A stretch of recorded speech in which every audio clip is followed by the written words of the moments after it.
ناظرین و حضرات السلام علیکم۔ ابن عباس رضی اللہ تعالیٰ عنہ سے روایت ہے، نبی کریم صلی اللہ علیہ وآلہ وسلم جہاد کے وقت آپ صلی اللہ علیہ وسلم نے نماز پڑھائی۔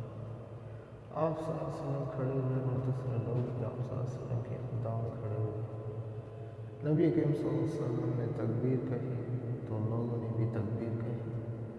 آپ صلی اللہ علیہ وآلہ وسلم نے رکوع کیا تو لوگوں نے بھی رکوع کیا۔ آپ صلی اللہ علیہ وآلہ وسلم کے ساتھ رکوع اور سجدہ کر لیا تھا۔ وہ کھڑے کھڑے اپنے بھائیوں کی نگرانی کرتے رہے اور دوسرا گروہ آیا جو اب تک کے حفاظت کے لیے دشمن کے مقابلے میں کھڑا رہا۔ بعد میں اس نے بھی رکوع اور سجدے کیے۔